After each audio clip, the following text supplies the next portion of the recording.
What is up, YouTube? Welcome back to Wrenching Wrecked. Got to play tractor this morning and flip-flop a bunch of stuff. Forklifts out of here, sickle bars out of here, and I'm waiting on a buddy of mine to drop off a frame for blasting. So back on the ironhead for a little bit, and then I might have him give me a hand kind of moving this over and get this set up on the lift the proper way. But I'm looking at wheel spacer things. So we got to get this rear mounted.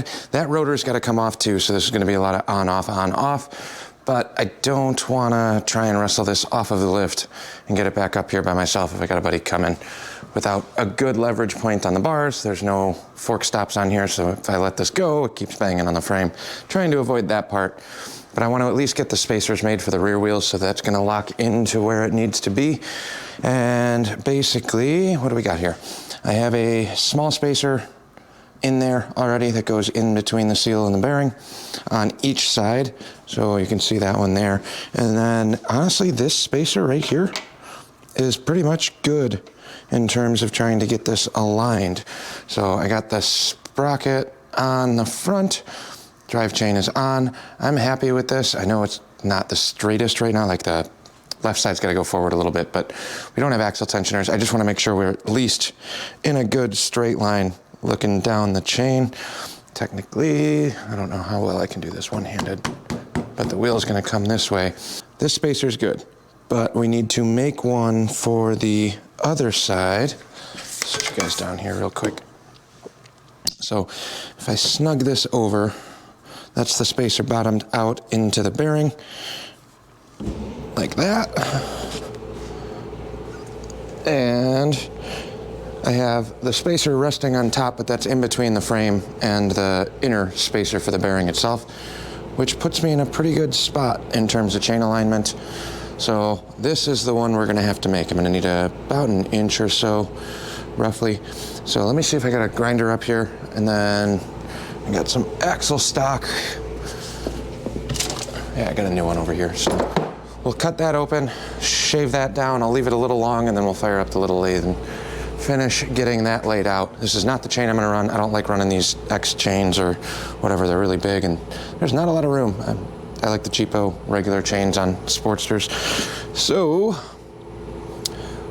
this shouldn't be too bad. And then we'll have to figure something out over here too, but maybe get a smaller axle at some point. But for right now, that's the distance I need to make. And we're not gonna math it all that hard. Just kind of eyeball, Sharpie, cut. Smooth. Go from there. We're gonna do this really crudely because I got crap everywhere and don't really feel like cleaning right now. But we're going over to the vise. So essentially these two spacers stacked, I needed a tiny bit less than this. So I'm gonna chuck this up in the vise. We'll go off this way. Kind of eyeball this.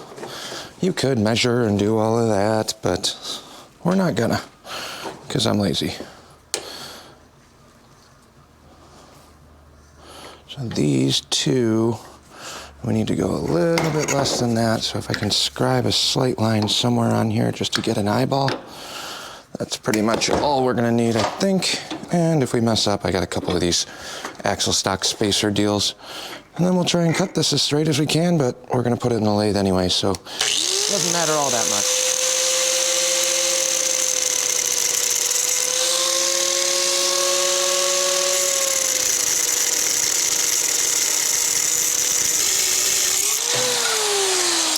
And then we get to play the fun game of where did that just drop to? All right. It's been a while since I've cut aluminum. Not fun. All right. Where did it drop and how hot is it? It's the name of the game. So we'll run this over the lathe and smooth this thing out. Hopefully I have my lathe tools here. I don't know if I ever brought those over. That could be problematic. Let's take a look. Well, unfortunately, I have the lathe over here, but I did not bring the little bin with all the bits and the, why am I drawing a blank? The key to turn all of that. So might have to run back to the other shop. Let me figure out what we got timing wise, but let's see how we did for a rough eyeball. I know it's not perfectly straight, Shoot, we might be a little light. Did I undercut it? I did. Remember when I said I was going to cut this longer? Definitely undercut that quite a bit, actually. That's not good. That was foolish. We can make that work, though. All right, so we'll have to shave this down a little bit more, and then we'll use these two. That'll give us the right amount. Where's the low point of this? Yeah. Salvageable. Just kind of making it work. Little trip over to the other shop just to grab some stuff, unfortunately. I don't know where I put that key in the course of moving things. It's around here somewhere, but I don't know exactly where. So, benchtop model, so we can slide this out a little bit, but shoot, I don't know what we're gonna do on this. I thought it was a 3/8 drive, but it's not. So, fun. Yeah, not the best, but I think we might be able to make this work. It's definitely sketchy for clamping force, but kind of is what it is, I guess.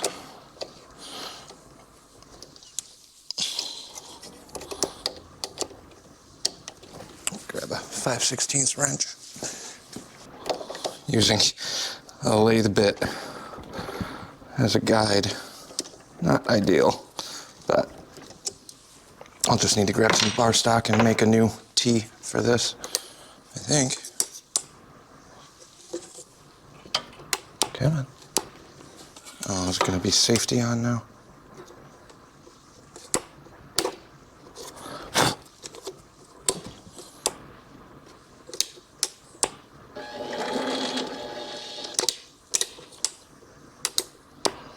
I haven't used this in a while.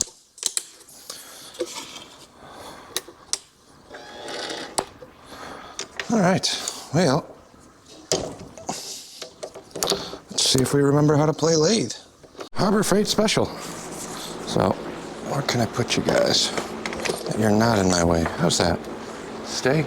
No. No. Something like that. Let's see how this goes.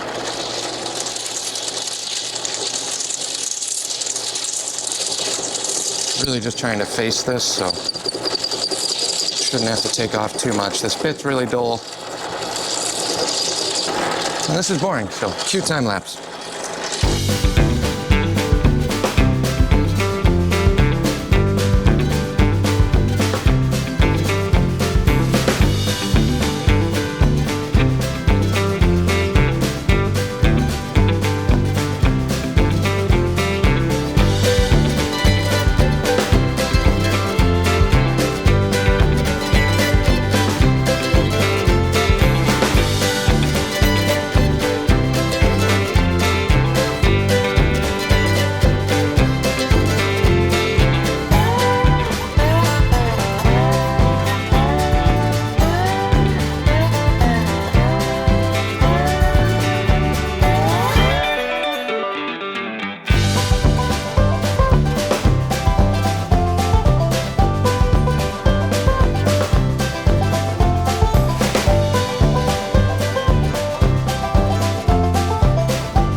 I think we're ready to try and install these, so I'm gonna pull the axle, unfortunately, and hopefully that front end's not too heavy.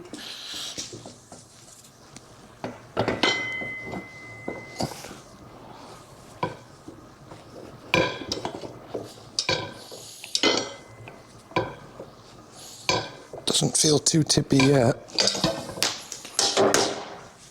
Okay, so we'll take our spacer for the bearing, get those in, make sure they're fully seated like they are now. Then I need this, the double stack of spacers here, like that. And then hopefully we can get this in to the wheel again.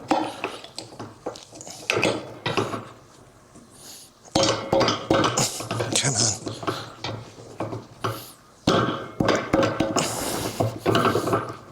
Go in.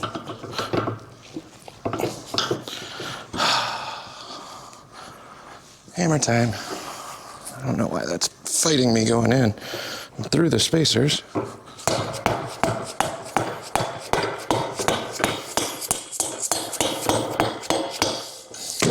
Okay, through most of the wheel, and I just dropped another spacer. Yay. Cannot wait to have this bike turned on the lift where this will actually kind of stay put. We'll get this through the bearing. Like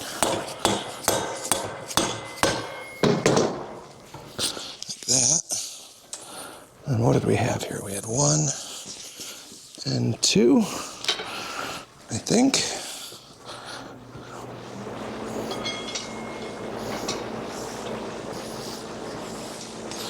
Like that. And now, we drive the axle through. Damn it. This is going to be a pain without being able to use the lift to level this wheel. Come on. Come on. Come on. Come on. No, no, no. Stay. This is extremely difficult one-handed.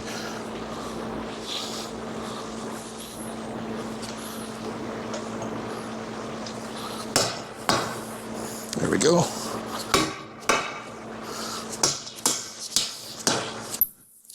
All right. And we got an axle in, mostly.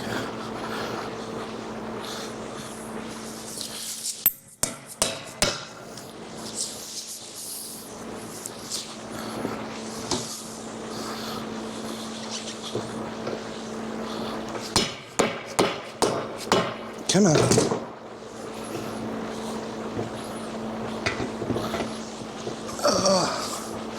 Trying to get the axle slot back on here.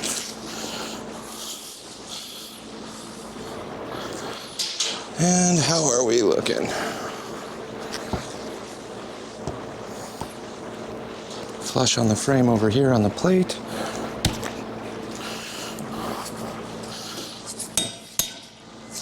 It's a little goofy without having any axle stays too, or spacers. But I think that's probably about good.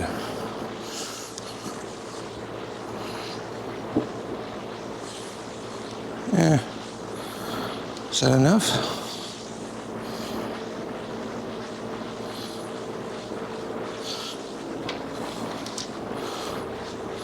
Obviously this isn't the right spacer, but for right now, it will work. Let's see what happens when we tighten this thing down. Buddy came by, dropped off that frame for blasting. Got this all set up, and then I had him give me a hand just turning this and lifting it back up onto the lift. So thank you, Andy. You were a lifesaver. But now we have wheel spacers. Oh, and in the course of that, I don't know.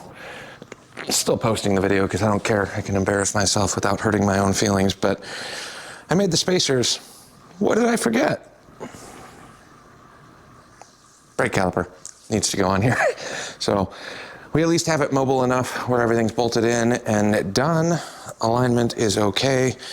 I forgot about the brake caliper. I don't know why. I feel like this isn't the first time I've done that, but we have the brake caliper that needs to go on, but I can't put this on until I start carving out all of these terrible welds and start trying to clean this up. But this will slip back into here. And I can't do that until I put a bigger rotor on there because this rotor is not big enough for said caliper. So that's where we're gonna leave this one for now. This is back on the bench, but seeing it ground level, I'm pretty happy with that. I think it's got a nice long bike stance. Still barely fits on the lift, but we're good to go. It's a pretty gnarly rake job. That's where we're gonna leave this one. So next couple bits, we'll be pulling that wheel on and off. At least I got a scissor lift underneath it, which will make that easier. Get the wheel off, cut all these brackets off, drop the caliper on, and then we get to play spacer games all over again. But wasn't really time wasted because the wheel spacer that I made allows me to actually use this as a roller bike, even though it's not the final assembly part. So thanks for watching. Like, comment, subscribe if you don't mind. If not, we're coming up on the holidays and I don't know exactly how much I'm doing in terms of filming stuff before that. So Merry Christmas, everybody. We'll catch you on the next one.